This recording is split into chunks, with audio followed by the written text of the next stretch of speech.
We're just, whoa, are we live? Yeah, I think we are. This is Body Electrician Live, and we're glad to have you with us. This is a talk show that relates to Body Electrician Community Kitchen. And if you haven't joined our group, go on Facebook.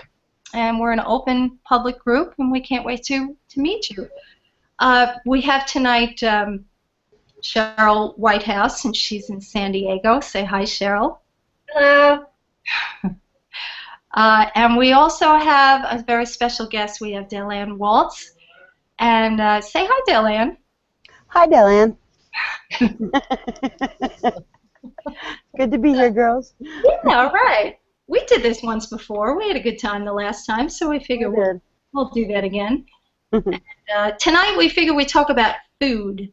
Food and the Body Electrician diet suggestions. Of course, Dr. Will Spencer has come up with a lot of this information, and we thank you, Will. Hello, Will. But maybe we could start there, Delanne, where you know, we get a lot of questions on the Facebook group about the diet and why we eat what we eat, why we don't eat what we don't eat. So maybe we could start there.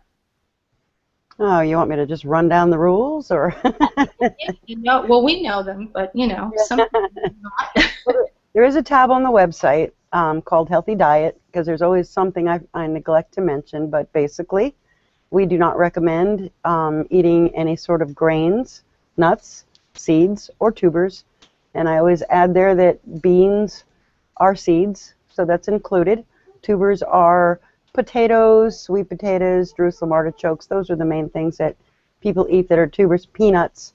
But what we're getting at is anything that grows a new plant because of specific things that are in there that are not good for us, regardless of the nutritive content. They're just not food for people. Right. And there's a couple of other rules, like do not eat starch and protein together. Do not eat vegetables and fruits together. The reason for that is because they take specific types of stomach juices to break down for digestion, and those combinations have sort of opposite chemistry. So when you put them together, they neutralize, and then nothing digests. Ooh. Yeah. I actually didn't know the full reason for that, so thank you for clarifying it for me too. Yeah, that's why. And then also when it comes to cooking, there's nothing other than an animal fat that can take the heat of cooking. And so, you know, even though olive oil and some of the other oils are good for you if they're cold pressed and non-GMO and organic, when you apply heat to them over 108 degrees, there's a couple oils that take a little higher, but to actually cook a meal, you're going to plasticize them and they become carcinogenic. Really not good for you that way. So keep the cold pressed olive oil for your salad and cook in butter, ghee, lard. I always save our bacon grease. I use that a lot. Me too. It's a great one. It tastes good. Oh my goodness, that makes everything taste great. Even non-pork meats. Yes, absolutely. Yeah. Yeah. I've even, my husband is a hunter and he gets venison, and I've taken that and put it in the big casserole, and you can put the bacon fat in there with it. It cooks. Oh my God. Oh, yeah. So good. I've had bacon wrapped venison that is extremely delicious. Yeah. Good stuff. Absolutely. Yeah, because we're always getting questions about the diets, and yeah, a lot of people have questions about the beans, and so the beans are actually a seed, is what you're saying. They are. And so they react the same way. They have the same phytic acid issues and all of that, and that they're undigestible. They're high in lectins. They cause an undigestible goo in the stomach. The reason for the modern recommendations for high fiber diets is because people are eating a lot of grains, and it's turning into just a gooey, gluey mess that you need a lot of fiber to plunge it through. Ah, yes, that's the reason they're always pushing fiber, have fiber. Mm-hmm. It'll eventually break down your digestive system, won't it? It does a lot of damage. Yeah, well, one of the first things it does. Sorry, we have a little one pushing the table around. Okay. One of the first things it does is it starts to shut off your enzyme production. So, and lactase is one of the first ones to go so that you can't digest dairy. But then it proceeds and shuts off your enzymes for breaking down proteins, which is really what your body needs to be healthy. Then downward on, down the line, it starts to affect your hormones. Your body's producing undue amounts of all kinds of body chemistry in the digestive tract to try to break it down, and it can't. The fiber is insoluble. So if you take a grain, a nut, a seed, a tuber into a laboratory and you identify the nutrients that are in there, we don't argue that they are in there, but your body cannot access them. And in the process of trying, you're sending unprepared goop into the small intestine where you're really supposed to be absorbing your nutrients, and instead it's really kind of blocking and interfering with everything. You get a lot of flatulence gases, methanes, insulin levels go sky high because every kind of starch turns into sugar in the system. It kills off the good microbes, and unfortunately the microbes you don't want to overgrow love that stuff. They feed on it. So you're feeding what you don't want and you're killing off what you do want to maintain your health. They're extremely high in lectins, which are a protein that'll latch onto the inside of the intestinal wall. And it'll actually make an opening, so now we have leaky gut. Once certain things leak into the bloodstream, you have a potential for all kinds of autoimmune disorders. And, on it goes. It damages the villi in the gut. We have a lot of intestinal issues in health today. And then eliminations become difficult. So, I mean, there's a lot of reasons. If you want to really understand them, buy our book. And the name of the book, Delanne, is? The underlying cause of the unconscious conspiracy against our health. It's a mouthful. But it's a great book, folks. Oh, my goodness. And you can get that on bodyelectrician.com, correct? Right. At this time, all we have is a PDF. We're out of the books. Oh. We're looking for a way to order them. Yeah, our supplier is no longer doing that. So we're looking for another place to self-publish. But the PDF is ongoingly available. Okay, great. Yeah, I know. There's a lot. There's a whole chapter, right, on the diet in there as well? There's a couple chapters, actually. There's one that explains why we say what we say, and there's another that tells you what you should eat, and it goes through some of the recommended supplementation, because we're focused on restoring a natural environment in the body, and you can't do that unless you put some things into it in the form of a supplement, because they're just not available in the world in the food chain anymore. Yeah, well, I imagine everybody comes to you with all kinds of damage from the food they've been eating if they're eating a typical diet. Even people who are eating all these vegan diets and, oh, I've been juicing and all kinds of hang-ups that you guys have to help the body heal from. Well, sometimes it's hard just having that conversation, because especially when you have someone who's been focused and really been sincerely trying to be healthy for a time, has been working with alternatives and not conventional eating, and most of the information they find out there, well, we disagree with. So it's not unusual for people to get kind of a, I don't want to say let down, but get confronted anyway about the changes we ask them to make, because we have an issue with juicing. I was a vegan and then a vegetarian for over 21 years and really had an adverse impact on the state of my health. I'm still recovering from. Yeah. Yeah. So, yeah, it takes a conversation. When people understand that the cravings for those kinds of things is not their human biology at all. The cravings come from the imbalance of the microbial population. You have to explain a little bit that human biology is by far outnumbered cellularly in the body. We're a symbiotic creature. There's a lot of other life forms that live in us, on us, among us, and most of them are good for us, but they need to be in their proper balance. And when they're not, well, they have a collective consciousness of their own. They connect to our nervous system, and when we stop feeding them, they inspire our cravings. They inspire mood swings. They affect our glandular hormonal substances. And so when cravings happen, that's really what's at the source of it. No. We have a There little was little Mika. there was an At this article. moment, at my feet, she's trying to comb the dog, and the dog doesn't want to be combed. Oh, well, Yeah. yes. What were you going to say, Cheryl? I'm sorry. There was an article up on the kitchen group the other day, and I don't remember exactly what it was. It was about eating meat, the benefits of eating the meat anyhow, but it mentioned the word carbitarian, and I thought that's what I used to be. I might have said I was semi-vegetarian, but I was a carbitarian. Vegetarian. Yeah, that's part of the vegetable kingdom.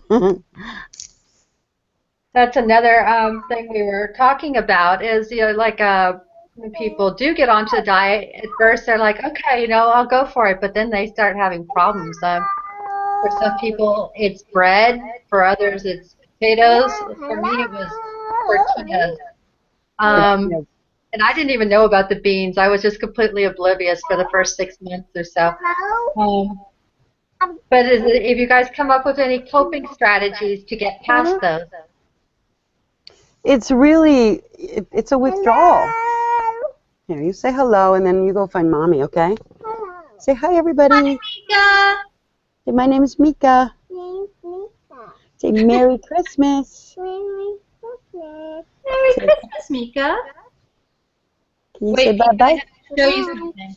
Look, I got Santa Claus in a cup. He's Santa winking. Claus. There's Ho-Ho. Hey, watch what you're saying over there. She says, wow. Oh, my goodness. I forget what I was saying. Anyway, yeah, the beans. I know we get a lot of questions on the kitchen about beans. What do you mean beans? I can't eat beans. Beans are so healthy for you, and and you get people who I know some Hispanic people, South Americans, and I mean they're living on rice and beans, and literally. I don't know. Does it bother them? And yet, wait a minute. Thinking back, somebody who just came to me had major stomach issues. Was in and out of the hospital. So, Yep. yeah. So maybe it doesn't bother people for a certain amount of time, but once they hit their 30s, they have all kinds of issues, depending on the strength of their body, I guess. Well, I can say that once I got past, the initial 2-3 weeks, it really is a withdrawal, and there are some things that have to happen in order to get past that withdrawal. But once I did, I was amazed at a number of things. One of them was the reduction in the amount of food that I eat. I'd say maybe 25-30% of the bulk of food. And I never get away from the table hungry. I snack extremely little. I only eat 1 meal a day, and it's not a big meal. And there's no potatoes or fillers. Everything is pure nutrition. But it was really striking for me once I made that transition, how much less. So, people think that they need the bread and the potatoes and things like that because they can't afford enough to eat. But it's really the reverse. Yeah, I know exactly what you mean. Yeah. And at the same time, I can't tell you how many people, they'll call up with their, whatever their health issues are, and we'll talk to them, and they'll be interested in getting a scan. Well, it takes up to about 2 weeks. You guys do the scanning in your location, but we also, where we don't have scan hubs, we're able to mail the scanners, and people can do their hand scans in their own home. Yeah. So from the time they order that until they receive it to use it, it can be up to 2 weeks. And I always advise them, if you really want to get started, take a look at the Healthy tab, or Healthy Diet tab on the website, and start getting used to the diet, because it takes something. And we don't ask anybody to just make a sudden change. Give things up little by little, so that over a couple-week period, you've reduced it enough that the cravings aren't horrible for you. And most of the time, by the time we talk to them to review their scan, people are telling us how much better they feel just by that dietary change. Absolutely. I myself did not really, you don't realize what it's doing to you when it's habitual and it's daily and it's just like it feels normal for you. Once you get that stuff all out of your system and go back to it, it becomes extremely clear. I mean, I was really struck with, I can't believe I felt this way every day, And I just thought it was normal. Well, those buggers, when you take it away from your body, I think those, whatever's going on in your gut, man, it's screaming. It's like, me, you know? It's crazy. But, you know, I don't know. I dealt with it with like cheese at night. I don't know. I'd get the craving as soon as I'd be like, I don't know, sitting down to watch a little television or just at the end of the day for some reason. I do that. Dates with a little cream cheese used to help. Even just some meats or something like that. You have to eat a little more in the beginning, folks. So don't freak out. Just Yeah, go. fruits, dried fruits, Yeah. and a little bit of some all fruit homemade jam on your jelly, or on your jelly. You jam on your jelly.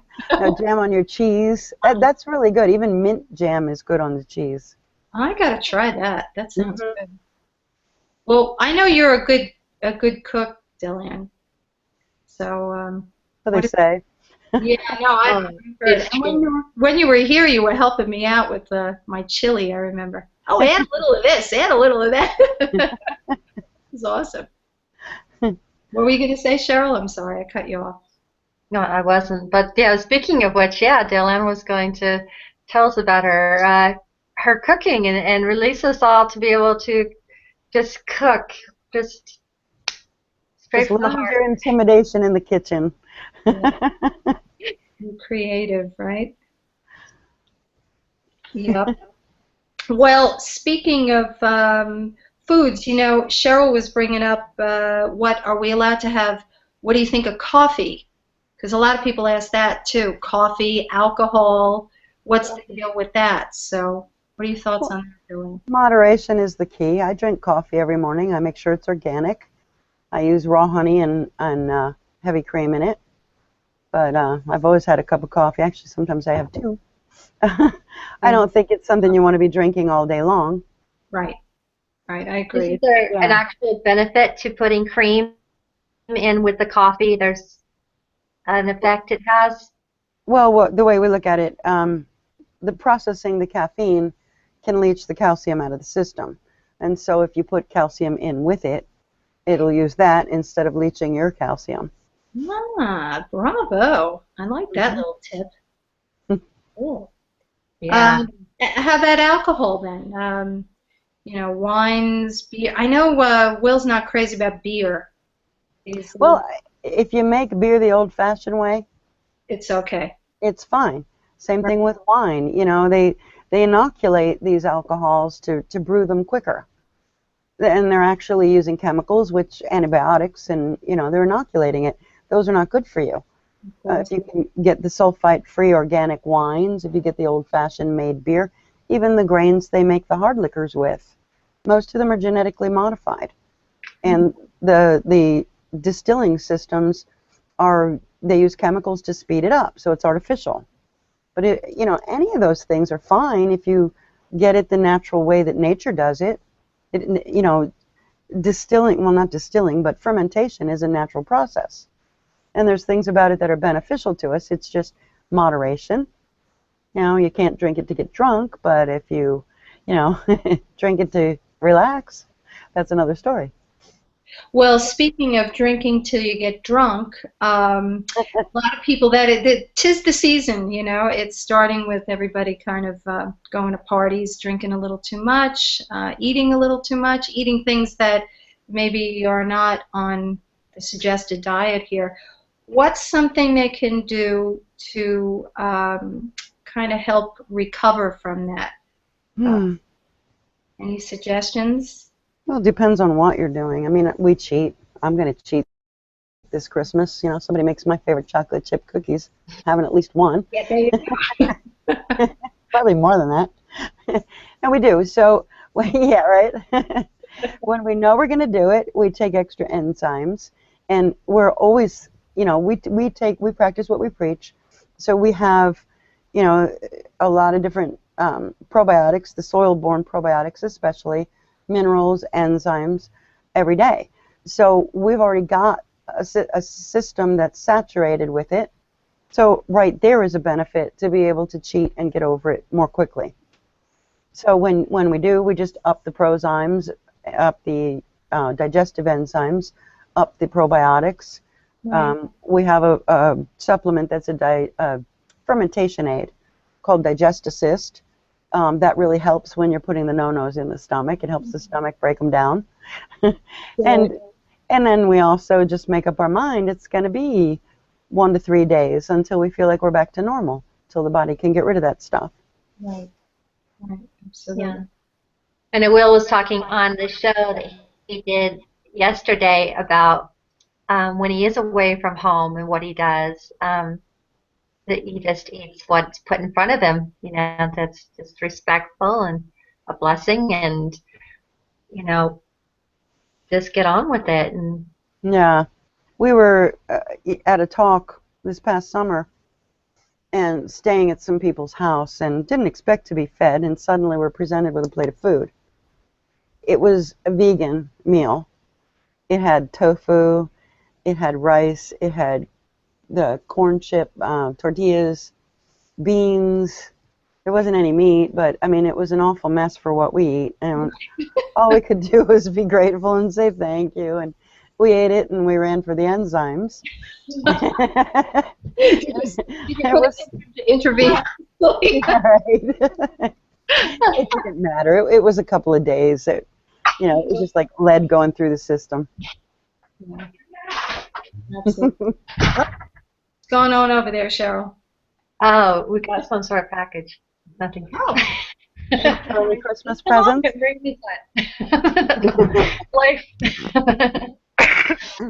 That was another question that we were thinking of too.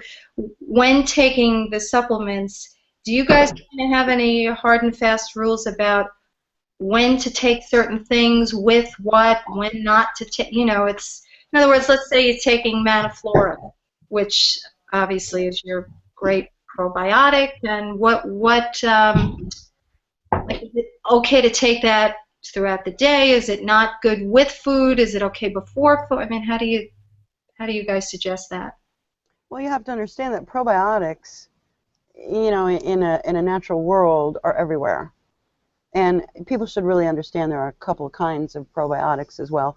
Most people listening to this are going to think these are the acidophilus bifidus colonizing type of probiotics that you can get most anywhere, especially in the health food stores.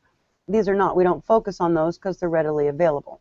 They're important, but they're just a small piece of a full spectrum of what we need, most of which has been pretty well devastated in nature, not very available anymore. Will tells some statistics about testing they had done on farmland in the Midwest somewhere, and I don't have the details down pat, but for instance, if they took an acre of land and they did testing to figure out what the poundage of the microbes, the bacteria, was in the soil, it went from something like close to 1,000 pounds down to like 60 pounds. And that's what there is today. So they're very sparse, they're few and far between. Some of the families and the types are not even in the books of bacteria that the science community puts out anymore. They're just wiped out. Like the Maniflora contains one that microbe was in the books in the early 1900s and wasn't presented in the books anymore at the time that the scientist Boyd O'Donnell discovered it up in the tundra where the glacier had melted back. And the man spent millions and years to get it into a state where it could be reproduced in a laboratory and put into a form that would stay dormant until you could get it into the body. So as far as probiotics go, they're meant to be in the air, in the food, in the water, on us, in us all the time. So it doesn't really matter when you take them. Doesn't matter. Okay. Yeah. Certain things, I guess, are good before a meal, like Digest Assist. And that's mostly because it's in a capsule and you want time for the capsule to open up good before point. the food gets in there. Yeah, 15 minutes maybe. Excellent. Okay. When it comes to enzymes, there are a lot of healing enzyme therapies out there.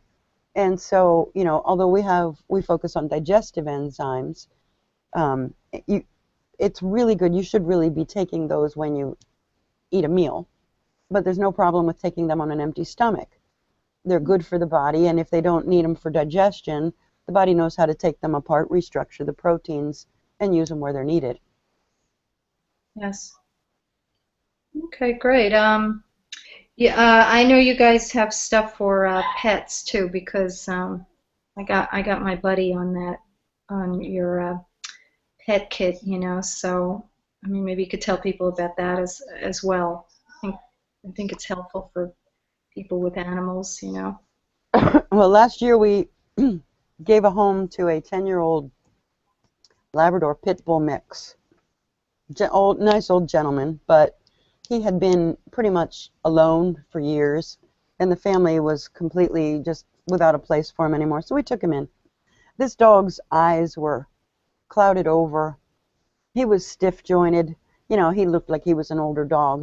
He had a little gray hair, but his coat was really greasy, grimy. His skin was really dandruffy, and he was antisocial. He wasn't nasty, but, he was kind of a leave-me-alone kind of guy. And we put him on the pet kit, which is a powder supplement for on the dog food, along with 3 other liquids, all of them, to support the nutritionals of a canine. Actually, it's good for cats too. But I'd say 1 month. We changed his diet as well, I have to say that. He was on conventional dog food. We put him on a much higher quality and supplemented that with raw meat, which is, that's a natural diet for animals like that. And I'd say about a month. And this dog was playing with the other dogs we have here. He was far more limber. He was friendly. He was coming out to greet you. His coat was beautiful. The dandruff went away. It was shiny and soft. The eyes cleared up. He looked like he was several years younger. Big Wow. difference. Now Wow. I knew it made a difference, but that was firsthand up close for me, and I was impressed.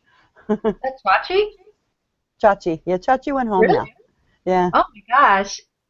He's really friendly. yeah. When you met him, he'd already been through his little change. But Okay. yeah, Chach grew up in a family home that broke up, and he ended up living on the property with just the dad, and he was kept outside, so he was alone, like most of the time for 4 or 5 years. So Hmm. we re-socialized him, and we got him healthier, and now he's back with one of the family members, and much nicer to live Great. with. Aw, that's sweet. And Yeah. you guys do, you also help bees, Yes. gardens. So there's a lot of stuff you guys are involved in. How's the stuff with the bees going? Any progress, or is everything still the way it was? You still hearing the same information about the bee colonies collapsing and all that? Oh, bees in the world, yeah, they're still having the problems. There's not enough beekeepers using our stuff. There But I you have to say, the beekeepers that are using our stuff are raving about it, and it is growing steadily. Um, Beekeepers are kind of a closed group, and they're pretty skeptical about their babies, and with all the problems the bees have, I can't blame them. But when we get one or two to try something, and with the commercial keepers especially, it usually starts out by them identifying hives that they're pretty sure are not going to make it anyway. And then our view is, well, you have nothing to lose then, give it a try. And Right. usually those hives will survive. And we had one in particular, 25 hives he singled out. And that's what we did. We just said, well, you have nothing to lose here. We'll give it to your cost. Just try it. We'd like your opinion and your feedback on it. Well, that was coming out of winter, and by fall, not one of the hives had died, and they all produced a honey crop. So that's what they're in it for. Oh, that's So it was a awesome. great success. I could tell you a lot of stories, but this isn't a bee show. the, Well, the thing is that what has us malnourished and degenerated has the bees, the plants, the soils, the animals. All of life suffers from the same things. So we found that we can reformulate most of the things we do and make up formulas for almost anything, regardless of what life form it is, even reptiles. We are getting into agriculture a little bit, but more like farm animals. We've just come out with a couple of products to supplement for horses and cows and pigs and the like, and we're working on a natural food for chickens. Hopefully we'll have that in the spring. oh, that's awesome. Yeah. That could be used on. See, my sister raises chickens, and I know a lot of friends out here do too. So that would be something they could get from you then. Mm-hmm. Obviously, soy free. A what free? Soy free. Absolutely. Yeah. Yeah. That's in a lot of the chicken feed, I understand. You know, it's very hard to find a good chicken feed without soy in it. Or corn. Yeah, Corn. that's Yeah. good too. And those are not natural foods for a chicken. Yeah, that's it. Speaking of corn, that's a tricky little vegetable that seems to be in everything. But you know, you guys have kind of rules about or you have thoughts on how to deal with corn in the diet. So what do you say about that? Well, when you say corn is in everything, it's not really corn that's in everything. It's a byproduct of a pretty unhealthy process that gets corn into everything. But yeah, corn. What started out as corn is in almost everything. Corn syrup. Yeah. The problem is corn is so horrendously genetically modified. It's really difficult to find non-GMO corn. But corn in its what does he say? On the cob, when it's in the juicy state. The milk stage, right? Stage, that's it, yeah. Yeah. That's not so bad. I mean, it's still high in starch, and you have to be careful. But that, you know, you can actually treat as a good vegetable to treat yourself to once in a while. Once it's dried, now it's a seed. Yes. So it's a completely different animal. So a popcorn then, drum roll please, I guess is a dried corn. Yes. But before that's more in the starch category. So Well, they're both starchy. You can't get away from, there's a lot of sugar and starch in corn, whether yes. it's dried or whether it's, you know, fresh in the milk stage. You're going to have that. But there's a lot of other things that develop into it once it becomes a seed. So it's got all the issues of grains, nuts, seeds, you know, tubers. So just go easy on it in the diet, I guess.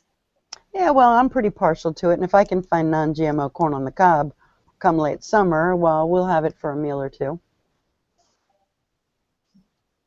Okay, great, great. I'm sorry. Now I got my little guy over here telling me something about his leg over here. Whoa. My leg doesn't hurt anymore. Oh, my leg doesn't hurt anymore. Yes.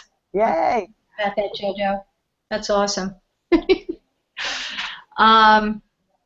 Anyway, so there we go. We got, you know, just wanted to let people know also that on the kitchen, the Body Electrician Community Kitchen site, we have lots of recipes, and people keep giving new ones, which is really great.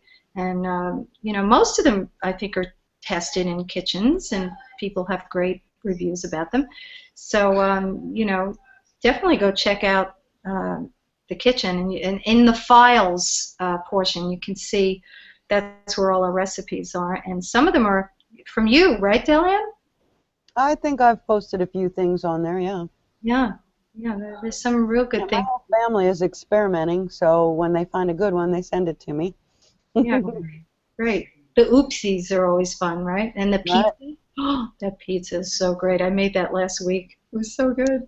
Well, you know, we take a lot of those bread replacement. Most of them are represented as a pizza crust, but I'll do them like I'll make them thinner on a cookie sheet using parchment paper. Don't forget the parchment paper; they stick. But we'll make them a little thinner and cook them a little longer, and then we can use those for snacking rather than you know, some of it you can cut into bread-sized pieces and make a sandwich. But we'll also do a lot of different things with them, different spreads like a cream cheese spread or dips, things like that, because you miss that kind of thing once in a while. One thing I've really missed on this diet is baking this time of year. Yeah, cookies. Well, yeah, anything. I know that was like a big part of my holiday time was, you know, baking a bunch of cookies for friends and family and myself. You know, what's interesting for me is I still, like, I miss it. That's a kind of a nurture, longing kind of thing that I feel. But when I'm around people that have piles of cookies put out, Yeah. that's, I really don't have that urge to just munge. Yeah. Right. And they don't taste as good as I remember. That No. exactly. You said it perfectly. That's what happens. I eat it and I go, hmm, why was it so amazing years ago? But it's, Yeah. I'm not saying it's not good. It tastes good, but it just doesn't do for me what it used to. Well, and That's that's because your microbial population is in balance, and you don't get that heroin response. Give me more, you Yes. know. And so you can enjoy what it is for what it is, and not have your system go haywire with the cravings. So there's like freedom in that. Yeah. I remember my early days going out with my family and they'd be having their coffee and cookies and I'd just be looking at their cookies longingly and then after a while I just thought, I'm just gonna have a bite and I tried it and it's like, overrated. So I just started doing that. Whenever I'd go out with them, I just have a bite and usually it was nothing to get excited about and I didn't feel deprived anymore. Yeah, that's freedom, really. Yeah. Well, when you go on a diet free of that stuff, your body is actually, the way things operate in your body is going to change. There's a transition. You're going to be running on a different fuel, really. Um, if you have a diet high in carbs, you're running on sugar. Fast fuel, fast crash. You know, when you transition over, your body is running on the fuel it was designed to run on, which is minerals and amino acids. And that's far more sustaining fuel, and it keeps you more at an even keel, so that the cravings really don't get to you. And even when you do eat them, it's not, what do you say? It's not so acute. Put it that way. The responses are, you stay more at an even keel. You recover a little bit faster from it also. Because I tell you, January is a big month for people. It's not only a time when people, winter is set in, they've just come off the holidays, eating a bunch of junk. Then the flu starts up, the colds, the earaches, the sore throats, and people are looking at spring, and I got to get my body back, and I got to get ready for summer clothes again. So that tends to be a time we get a little busier. That's So true. it's a good way to avoid all of that. There you go. And the family stress too, don't forget that. Yeah, for sure. Dealing with the chaos of the holidays, yeah, a body in balance can deal with all those stressors far better. Yeah. What about water? I notice, people down like thousands of gallons of water a day. I mean, what's the recommendation on how much water and what else to drink? Well, drink when you're thirsty. Your urine should be fairly clearish. But this idea of drinking, what is it, an ounce per pound that you weigh or something like that every day, that's crazy. Your body will let you know when it needs water unless you've got some issue that's preventing that from happening. But you want to make sure that the water you drink is water that's good for you. And most people get that concept as far as buying filtered water. But what they don't understand is that once you run water through a filter, you have now hardened the surface tension on the water molecule. And what that is if you take most people know that if you take a glass full of water, brimful, and then you start dropping pennies into it, you can drop quite a few and you can see the water sort of mound up over the rim of the glass before it starts to spill out. Well, what keeps it from spilling out is what's called surface tension. So water with a stronger surface tension is not absorbable, or not very easily absorbable into the cells in the body. So you end up rinsing from mouth to urination, and it strips mucosa lining, and water wants to hold minerals, so it will leach minerals out of your tissues. Wow. Yeah. So what we do to overcome that, there's a little bottle of liquid called Oxylift that we provide. There's also Cell Food, which you can get in most health food stores. And you put a few drops of that into your drinking water, and preferably also a pinch of moist sea salt with high minerals. It provides the electrolytes, but that will soften the surface tension of the water, and it offers a lot of other benefits. I've recently been reading and studying on water. Like primitive water is so far distant from water that we know today because of what we do to it. And I wish I knew enough more to really um, give you a lecture on this because there's a lot of really good information. But water has memory, and water in its purest form actually has like antibiotic microbial properties. There's so many benefits to water, but when we put it in these um, straight, square-bottomed or round bottom but flat-bottomed containers, water can't circulate inside of there naturally. So Yeah. water loses a lot of the vitality that it offers when we run it through pipes in the darkness and force it to go right angles and up and down. We're just really diminishing the value of water. That's why structured water is such a big, a popular item today. People are noticing a difference when they drink it because that's helping to put water back into its more natural state, which is a benefit to us, a big benefit more than just hydration. Yeah, I have one of those portable structured water Yeah, you unit, have a good device, yeah. similar to Adam Abraham. I know he sells. He That's has it. something he's trying to sell. Yeah. We're going to have Adam on. We had a couple of glitchy things going on with that poor man, but we're going to have him on and go through a whole show about water. He's quite fascinating with what he knows about water. It's Yeah, he's an expert on the subject. yes, so he'll be coming on. Hi, Adam. We'll get you on here. Um, yeah, it's real interesting. I mean, water. Yeah, you could talk a lot about even the what's that? Dr. Emoto, I think it was. Emoto, yeah. Yeah, there's a whole lot of information about water. There's a theory that says in the future that will be our medicine, simply putting the frequencies into water that the body needs. Well, if you have water in its primal state, it does have memory, and it will hold frequencies. And a body in balance can benefit far better from frequency healing than someone just, an average person in an average state of health. So as we raise the state of our health, we gain more benefit from using things like structured water, specifically structured water. And you can do that even with your mind. That's what You know Emoto what was I up was to. gonna say as a singer, can I sing to my water and it'll something? Absolutely. We sure hope it likes my song, Write a song for each person in your family, and We'll go na na na na na na.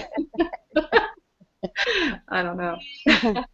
now you asked about other things to drink.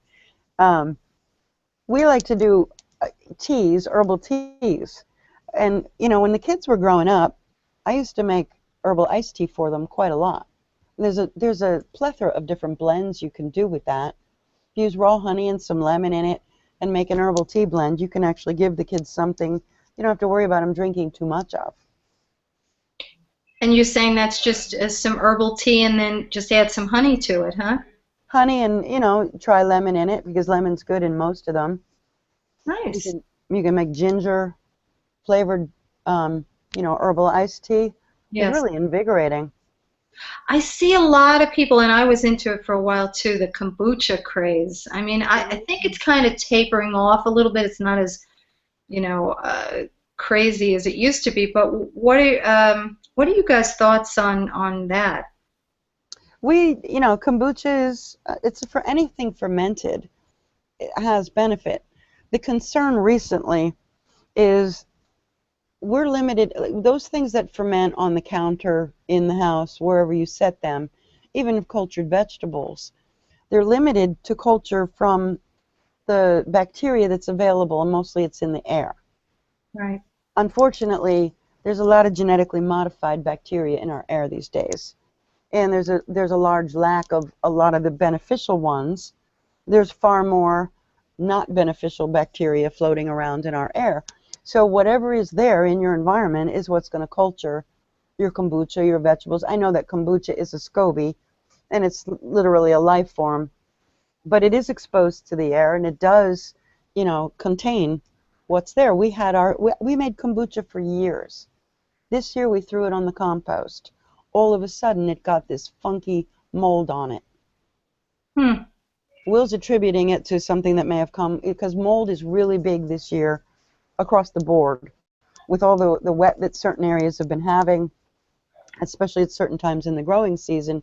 Molds and funguses have been a problem, bigger this year than usual. Right. And it's showing up in the cultures as well.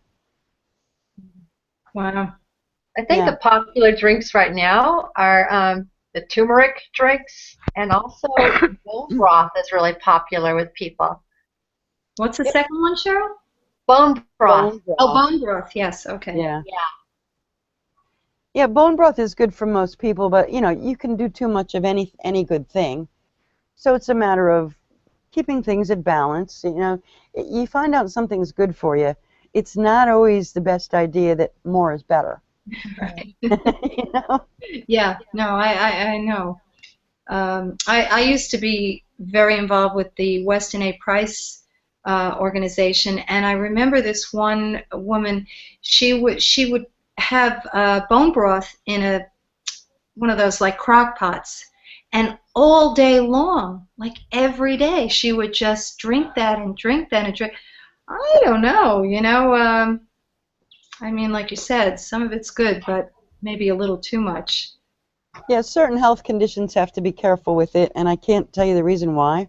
I could tell you if I had my computer open, but if you're gonna, you know, if you're really gonna go big on bone broth, do a little research. Make sure you don't have anything to be, you know, concerned about.